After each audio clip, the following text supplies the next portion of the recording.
Hello, hello, hello, everyone. Happy Friday. Welcome, welcome, welcome. Welcome to another session of Q&A with Dr. Mercy. I'm going to wait a while to see if everyone is here before I begin. Again, welcome, welcome, welcome. If you are here, if you could write in the comments, I'm here, and also write where you are viewing this live broadcast from. Hello, hello, hello, hello. Let me look at the comment section to make sure we are live. Because if you are here, please let me know. For some reason, I'm not seeing comments or anyone on just yet. Okay, I'm starting to see one person. Hello, hello. If you're seeing me, please let me know. If you see North Carolina, hi Tamika. Okay, I'm seeing them now. Hi Tamika, how are you? From Louisiana, okay. Dr. Monica Jackson, hello, how are you? I have some lotion on. Katrina Parker, Alabama, okay, all right. Tracy Spencer, you're from Tampa, Florida. Awesome. Hello, good evening. You're Katrina Cohens. You're from Georgia. Okay, nice. All right, from Detroit. I see you. Thank you. North Carolina. Hi. Good evening. Good evening. Okay, we see you. Thank you. From LA, California. Okay, and New York. Thank you, guys. Thank you. I wanted to know if you could hear me. I wasn't getting any comments. It was a little bit delayed, but I'm glad you can. Hello again. Welcome, welcome, welcome to another session of Q&A with Dr. Mercy. I'm Dr. Mercy, Chicago, Dallas, close by Chicago. All right. I'm Dr. Mercy, and welcome to another session of Q&A with Dr. Mercy. Charlene, hello. Hi, everyone. Okay, well, let's get started. I haven't been around in these streets for a while, so I just want to say, first of all, Happy New Year's. Thank you. Thank you so much. Just want to say Happy New Year's, first of all. And I know some of the previous broadcast has been by Dr. David Ajibade. He's been talking about dementia and in the Black community. So if you haven't heard his session, he has really good insight and information when it comes to that. Feel free to go on the BWE platform, social media platform, whether it's LinkedIn, whether it's a Facebook, whether it's YouTube, and look at those previous footage because he does give a lot of gems in those broadcasts. What he has realized in his research of dementia is that a lot of the caregivers don't really understand the nature of dementia. Dementia is a very debilitating, progressively debilitating disease. And the more you know the signs, the better that the person, whether it's your mom or your dad or relative, but the better that they can get tested for dementia, and the better it is, the earlier that you detect the symptoms, the earlier they can get medications for it. And even though it does not cure it, it does sometimes slow the progression. And then for some of these symptoms that they exhibit as they progress along with dementia, such as agitation or irritation, having an early detection is key because you can be able to treat them with certain medications to kind of calm them down. A lot of people, when I see them in the hospital and they have patients with dementia, thank you, Melissa. Yes, dementia is in an increased rate, actually. A lot of people that I see in the hospital, when I see them as patients, they're like in the 70s, 80s, 90s. And after my many years of experience working with patients who have dementia, I kind of can get a sense just by talking to them within 10 minutes that, oh, this one has minimally underlying cognitive impairment, if not dementia. So as I talk to the patient's family members, because I can't get a history, I can't get an understanding of what brought the patient in, so I have to talk to the family members, I always ask them, does your mom, does your dad, does your uncle, does your aunt have dementia? And they're like, oh, no, they don't. I was like, but do they have trouble? Do they have forgetfulness? Yeah. Are they able to, conduct the daily living of activity? Can they be able to dress themselves okay? Can they cook for themselves? Could they clean for themselves? No, they need assistance. Do they even remember you sometimes? Sometimes they don't remember me. Oh, but it's that's how we are as we're gonna get older. We just imagine that you're gonna be forgetful. No, that's not how everyone is. I treated people who are 97-year-old, who are quick, who are witty, who are talking with conversations, and they remember things, and they're able to understand what is presented to them. So that's not how everybody is. So if you start noticing in your family members that people are forgetful, people, they may, they cook something and they forget about it. Okay, once in a while is okay, but if it's consistent, that's an issue. If as you're talking to them, you're asking them questions, they're not able to respond back, or they're forgetful of your name, or they're forgetful of how to do simple things, then start getting them tested. The sooner, the better. Because with dementia patients, what I've observed with caregivers is as they get to this level where their dementia starts being more obvious, but not to the family members start, as the dementia patient starts to do things like irritation. They a lot of dementia patients, they can get very irritated very easily. They'll just get angry, and so the family member thinks they're angry at them, not knowing, no, it's the disease that's causing them to be like that. And so a lot of the things that the family members had had to endure with this patient, had they known it was due to their dementia, things would have been a lot easier for them. So, what are some things? Tell me things to ask, please.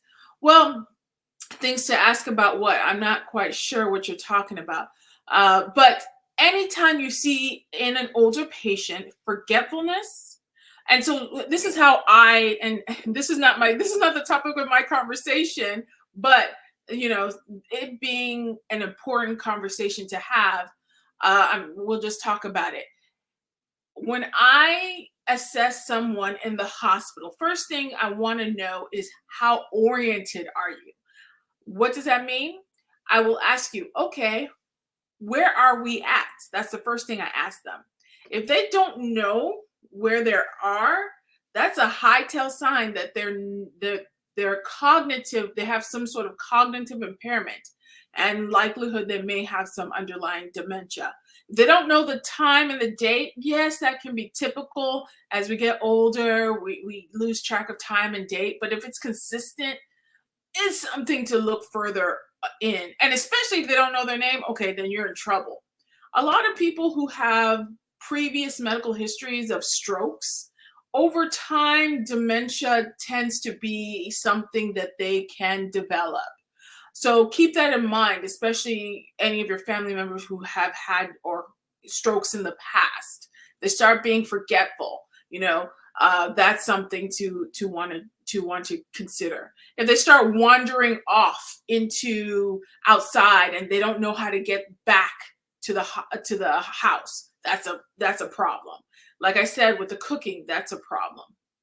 So just start noticing how their mental change is. If they can't tell you what you and them have been talking about the last 10 minutes, but they can tell you what happened in 1950, that's also tell that's also a sign that there may be some dementia underlying. So if you start considering and wanting to know, okay, I think my mom, my dad, my aunt, my sibling, or even my uncle may have dementia, what do I do? Well, obviously you go to your primary care doctor, you speak with them, and they can refer you to a neurologist who can now do some neurophysical testing to see exactly if this person has dementia or not. They're likely going to do a scan of their head. If they notice that the person, when they do the scan, has history that has some underlying old strokes, that's an increased risk factor, like I said. Then they'll do some of the testing that I even just told you right now, as far as, oh, how oriented are they with their surroundings? How quick do they remember things? Like they'll give them a pen. They'll say, "Here, what is this?" And they'll say, "Pen." Okay, here, what is this? This is a cup. Okay, in 10 minutes, I'm gonna ask you, what did I just show you? So they'll go off, talk to them about something else, and then after 10 minutes is up, and say, what were the two items that I showed you? If they can't remember those two items, there's a likelihood that there's some underlying dementia. So these are just some of the keys that you want to keep in mind when you're dealing with older patients. And when they have dementia, I just always want to stress with the family that some of their actions is not necessarily because of who they are. It could be because of the dementia. So I'm done talking about that, but Dr. David Ajibade will be back, and he'll likely continue on with the topics of dementia. So if you have any questions, again, he did do some previous lives on it. So you can always go back to the Black Women Empowerment, BWE, Facebook, LinkedIn, or YouTube and look at those. I think me and him did a session. I know we did a joint session when it came to dementia, and we talked more in depth with it. So it's definitely something that we want to start bringing awareness to, because the baby boomers are getting older, and we're seeing them in the hospital, and we're seeing more dementia than probably maybe in previous years. So, but that's not why I hopped on this live today. That was not the topic of discussion.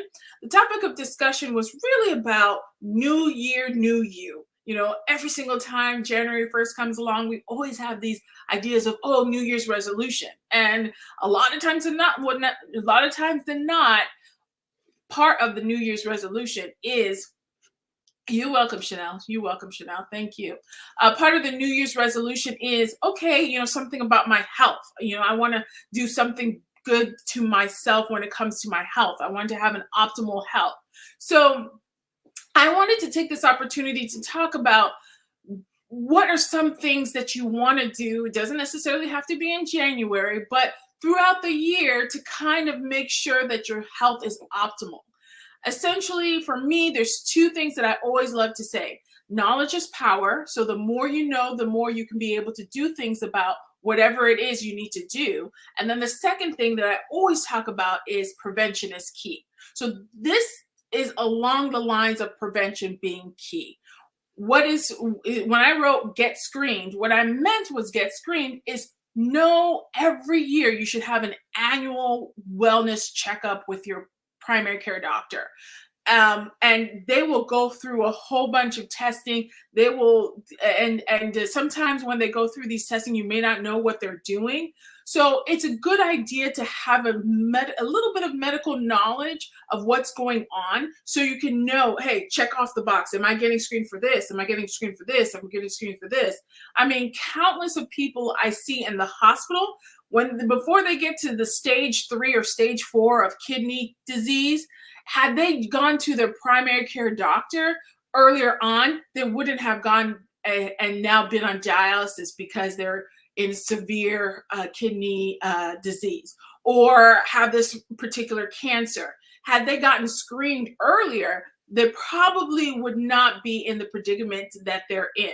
So I always am a proponent of, let's get to know exactly what's going on in our body so we can nip it in the butt as early and as soon as possible. So with that, I'm going to share my screen and talk about what are some adult medical and health screenings that we should do on an annual or a periodic basis to make sure our health is in check. So I am going to start just a second. So let's go over here. Okay, so as people age, they're prone to developing various health conditions. So like I said, prevention is better than cure, and early detection leads to a higher chance of cure.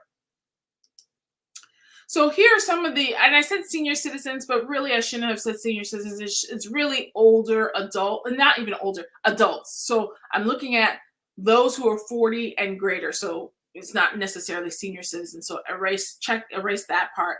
But here's some actually more than six, it's eight. Initially I had six, but I decided to add two more just to give an understanding of some of the screening tools, some of the testing that should be done or you should be getting done on a frequent basis. So the first thing first is eye and hearing tests, okay?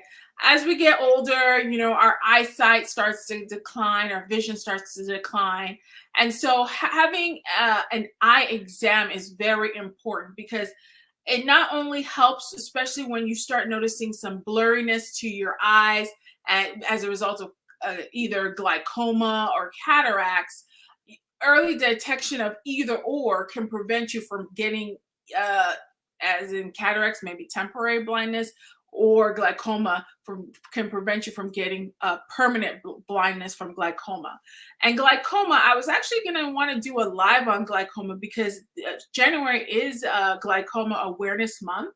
But on top of that, glaucoma is one of those silent diseases that you don't realize you have it until it's too late, until it starts to have an effect on you.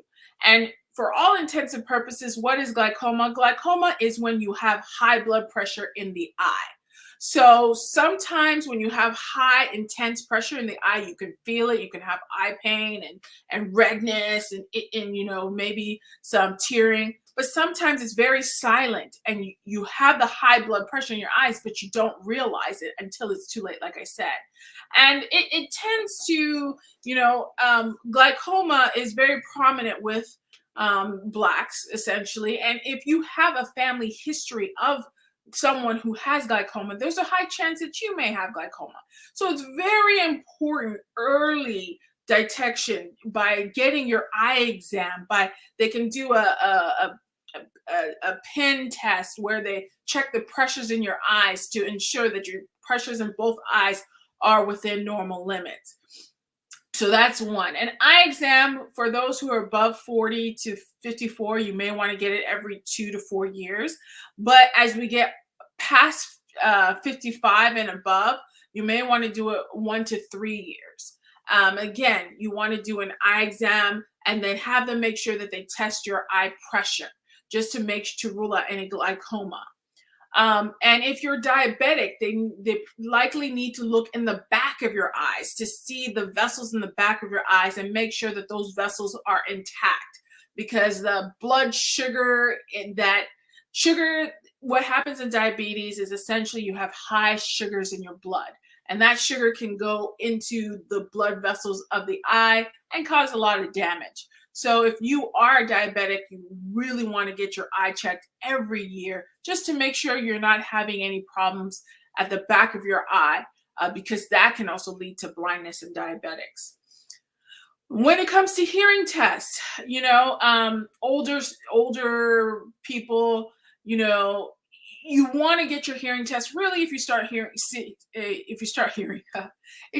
exhibiting symptoms. So what are some of the symptoms? If you start noticing loss of balance, if you start noticing ringing of the ears, and definitely if you start noticing reduced hearing or some sort of abnormal hearing, you want to get your ears checked at that particular time. So then we move on to diabetes. Diabetes, very, very, very, very important to get it checked. And usually you want to typically do that maybe, and I probably should do it this way because this is cutting it off. Okay. Usually you want to do that maybe every 3 years, but you likely have to do that more frequently if you have a family history of that, if you're obese, if you have high blood pressure, heart disease, or high cholesterol. You would likely need to do it like annually. And actually, to be honest with you, I think it's okay to have it annually tested. Again, the sooner you know about your blood sugar levels, the better it is for you. Because having high blood sugar is not a good thing when it's not detected, because it can affect your kidneys, your liver, your heart, just about any organ in your body. So the sooner you get it nipped in the butt, the better.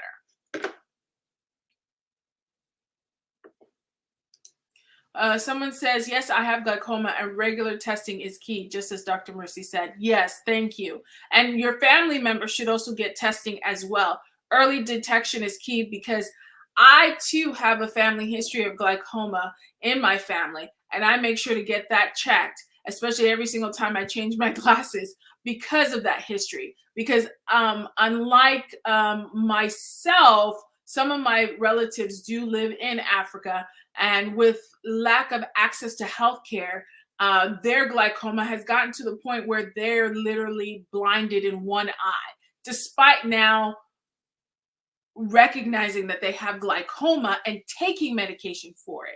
What people don't understand is the glaucoma medication can help prevent damage.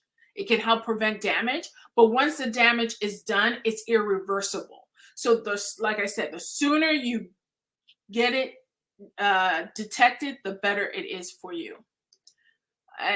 Okay, has it too, so that's why I know. Okay, see, and so because your mother had it, that's why you went ahead and got checked. Great, that's awesome. So going back to the diabetes, okay, so we talked about diabetes. So yes, get tested. So now we talk about blood pressure check, cholesterol screening, and bone density scan. We can go through each one of them. Blood pressure check, really, everyone should have it once a year. It's very simple to do. You don't really necessarily have to have it in your doctor's office. You don't have to wait until you see your doctor for your a wellness visit. You can do it. They have blood pressure machines in stores, both a blood pressure stand in stores, as well as you can buy a blood pressure machine in stores. It's just something to check. This is another aspect that, another condition that causes havoc to the body. That's why they call it the silent killer. Again, in my medical mission trips that I've had done in the past, I have come across with people who have had blood pressure levels as high as in the 200s, and they're walking around like like nothing is affecting them. When you ask them, hey, do you have headaches? They're like, oh yeah, once in a while I get headaches, once in a while, not knowing that they're a ticking time bomb ready to explode in the form of either a stroke or a heart attack. So it's really imperative not only to get your blood pressure checked, but if you do have blood pressure medications, take them. Take them. This is another thing I've noticed. I work in the hospital. People, I guess once they feel like they're good, they stop taking their medications. No, especially when it comes to blood pressure medications, it's key to keep the pressure in your body low, within normal limits, because if not, it affects the heart, it affects the brain, it affects the kidneys, liver, pretty much any organ that it can affect, it affects. So if you are on blood pressure medications, also, not only do you consistently take your medications, but also once in a while check your blood pressure to ensure that it's still within normal limits. Some people come in with high blood pressure readings because they don't really check on a consistent basis, while some people come in with low blood pressure readings because, you know what, the medication has now become too strong for them, and yeah, they're having these headaches and they want to pass out. They can't find a reason why, and they really didn't bother to check at home. So if you are on blood pressure medications, just, once in a while, just check to ensure that your blood pressure is still okay. And then the next thing, cholesterol screening. So those who are age 45 with no known history, especially with women, of heart disease, it's okay to get it checked about every 5 years. But those who have known history, they probably should get it checked a lot more sooner, like annually. Again, why? Because cholesterol, just like diabetes, wreaks havoc to the blood. So you can have, just like, and I always like to tell people this analogy, and I don't know if people understand it. Your blood cells are almost like a donut, okay? They kind of look like they're donut shaped, okay? As they're going in the vessel, okay, they're surrounded by fluid. And depending on, your condition, if you have too much sugar in your blood, the fluid, it's almost like you glazing the blood cell. And that glazed blood cell is not able to do its function. And that glaze of a blood cell starts to throw sugars in different places that it's not supposed to go. Same thing with cholesterol. If you have too much cholesterol in the blood, it will affect the blood cells. So it's important. Not only does it affect the blood cells, but it clogs the pipes of your heart. And clogging the pipes of your heart leads to a heart attack. So if you can get your cholesterol levels checked, and if you are on cholesterol medication, and if it is high, be placed on cholesterol medication. And if you are on cholesterol medications, get it checked annually. That would be great. The last screen on this slide is the bone density scan. So as we get older, our bones are not as robust and tend to be brittle, depending on how well we consume vitamin D and calcium and some other minerals like phosphorus. So these brittle bones can break. And that's why you see, as we get older, older citizens, just by falling, they end up breaking their hip. So to prevent hip fractures from occurring, it's really important, starting at 65, to get a bone scan. And what it is an image that is done to look at your bones to see how strong they are, to see how much calcium or vitamin D it has, how strong it is. Is it brittle or is it strong? And depending on that, if you are really low, it's a term called osteoporosis. And if you have osteoporosis, we have to give you some medications to get your bones more stronger. So that's really important. Again, bone scan to help see how brittle your bones are, and that ultimately helps you with not getting any further fractures. So we move on to vaccinations. This is back in the day. This used to be a topic that just everybody talked about and moved on with their day. But it seems like now it's something that has been a controversial topic. But notwithstanding, we still have to talk about it. So vaccinations. It is a good idea to stay up to date with your vaccinations. Just to give you just a general overview, here are some of the vaccinations that we do as physicians or as medical providers look for our patients to have. We can always recommend. At the end of the day, it's up to you if you want to take it or if you don't want to take it. So tetanus shot. And tetanus shot, we typically, if you've been up to date as a child, teenager, and maybe early adult, we typically say that in order for you to continue to be up to date in your tetanus shot, that you should get it a booster every 10 years. Again, to prevent any illness from that. COVID-19 vaccination, again, y'all are aware of the different boosters that are available.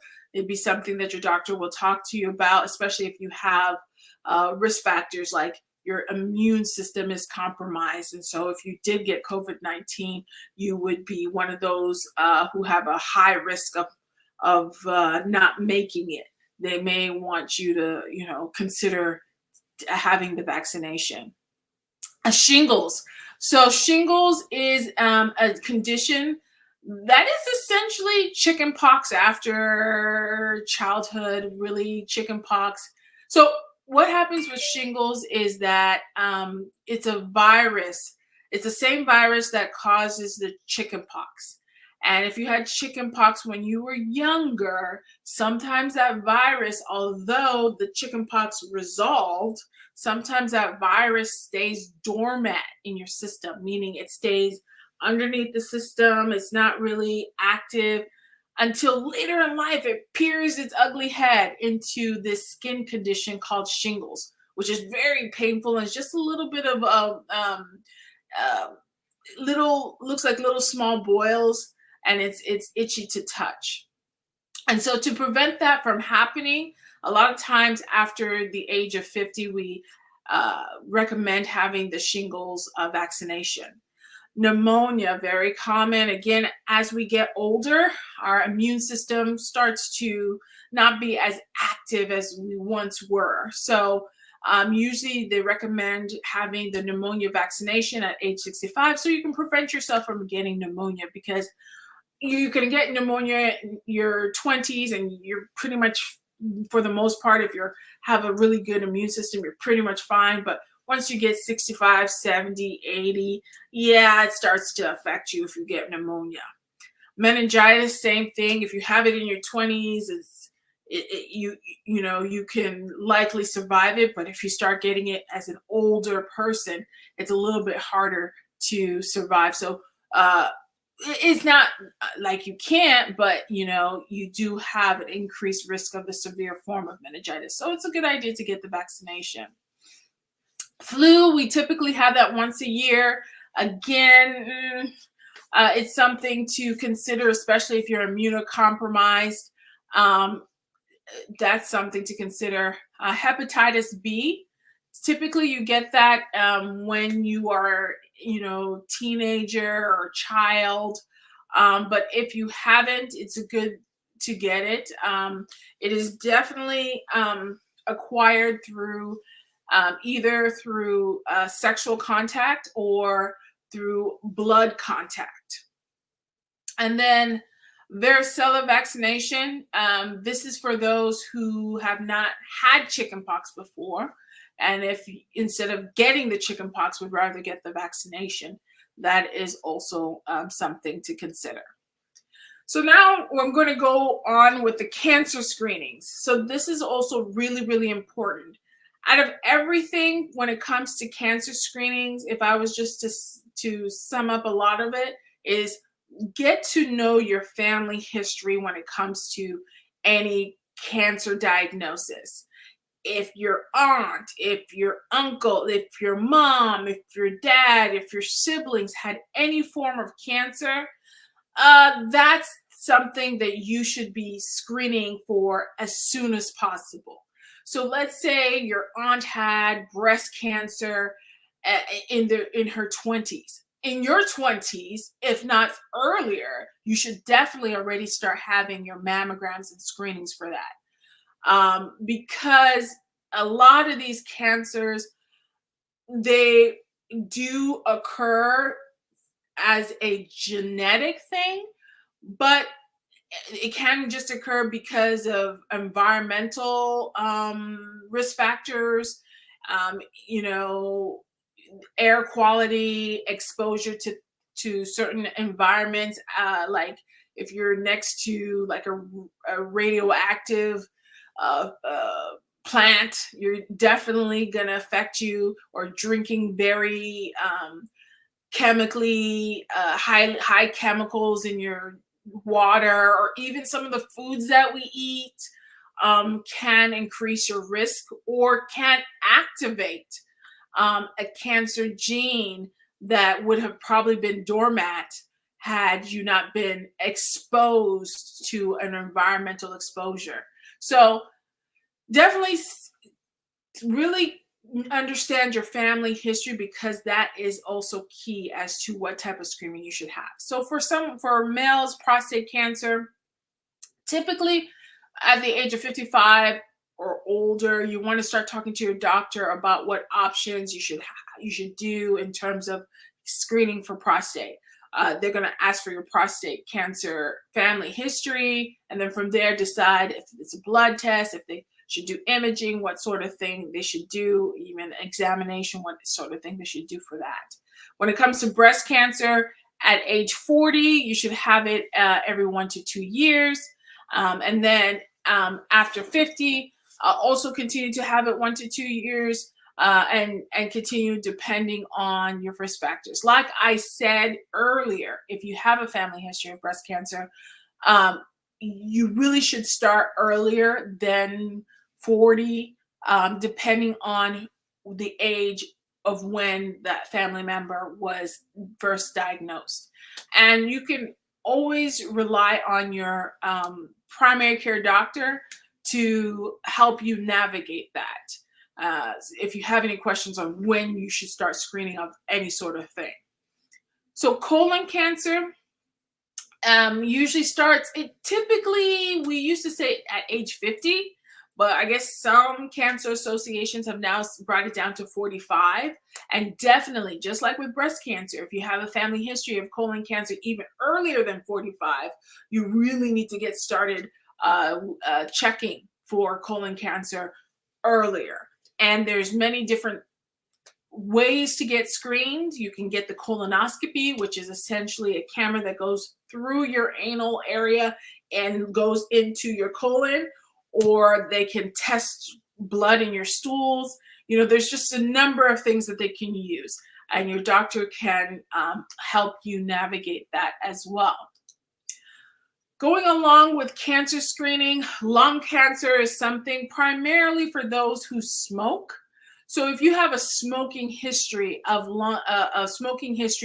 believe it is, if you're first of all age 50 and above, you have a 20-year smoking history, 20-pack-year smoking history, and you're currently smoking or had been smoking within the last 15 years, you definitely should get checked and screened. And how they screen you is they do this scan of your chest to look for any spots in your lungs. And if there is a spot in your lung, they may either want to go and get a sample of it, or depending on how small it is, they'll monitor that. So if you have a long-term smoking history, it's good to get screening for lung cancer as soon as you can. Cervical cancer is something for women starting at age 30. You should be having pap smears every 3 years, or even before 30. Actually, having pap smears every 3 years, or HPV tests every 5 years. And those who have risk factors or have family history of it should definitely get it early. All of these screening, again, talk to your doctor when it comes to that, because depending on your individual history, they may have you do it earlier or later, depending on the tests that they do use or your risk factors. So, all right. And I think I am done when it comes to screening and the various tests that should be done when you get or see a doctor on a consistent basis. Again, knowledge is power. And so my goal is for you to have an idea of what we're checking when we do those annual physical exams or the annual visits. Having your basic general labs is key, because at that point, when we're checking them, we're checking for any signs of anemia, which is low blood count, any signs of kidney issues. Again, like I said, any signs of high or low glucose issues, and even how your thyroid is doing. And of course, we talked about your cholesterol. So I would make it a habit in the beginning of the year, new year, new you, to get checked. And the sooner you know, the better it is for you. So with that, you guys, I think I am done. Thank you guys for tuning in. Again, we have this every Friday, so I hope to see you on another live. Until then, have a wonderful day and have a wonderful week. See you later. Bye.